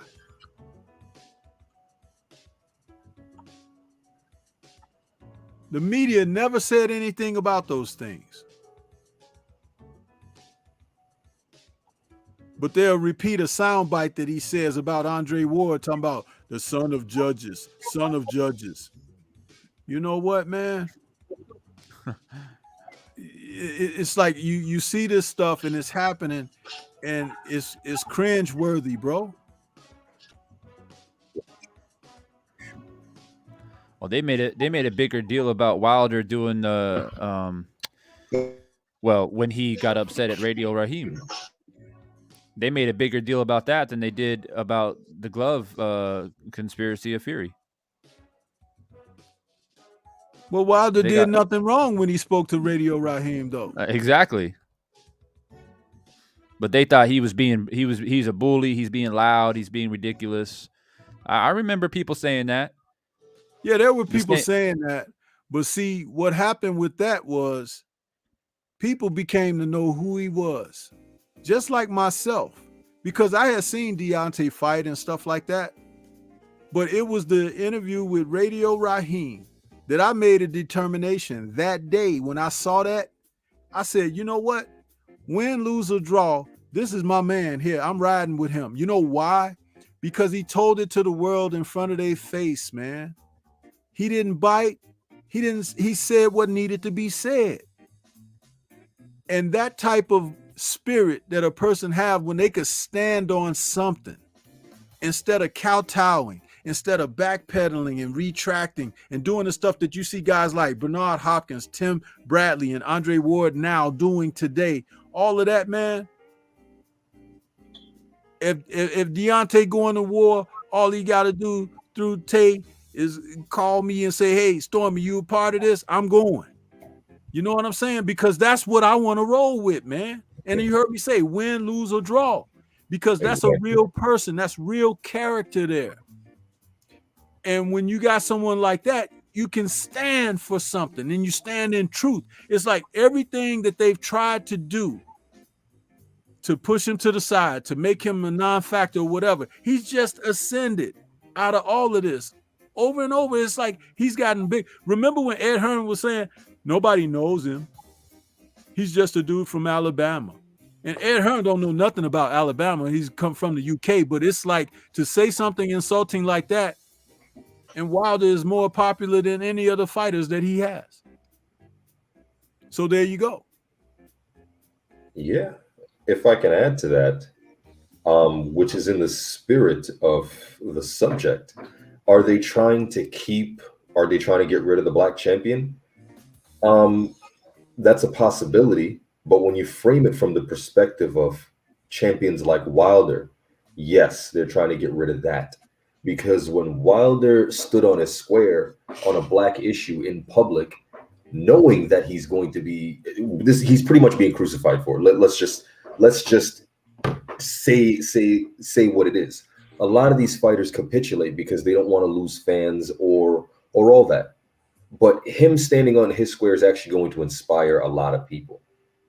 Just the way it made you want to stand up and be ready for war, that's how it makes everybody feel. So it makes me feel that way too. That's what he makes me want to throw. Hold on. You see my flag, brethren? I feel me flag this, brethren. When me fight, and my people me I go fight for. You don't know. And that's the same spirit, you know? Yeah. So they want that gone. That was the same thing with Jack Johnson, because Jack Johnson came out post-slavery. Remember that. And Jack Johnson had the audacity to, at a time where if you saw a white man, you had to put your head down. He was punching him in the face and leaving with white women at that time.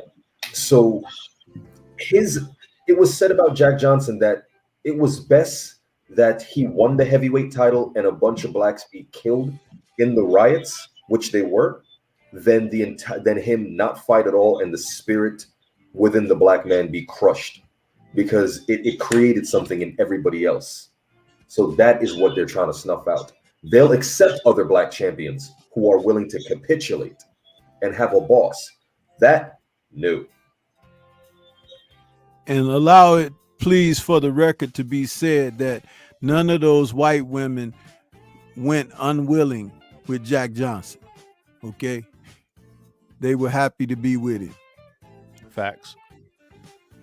So there you go.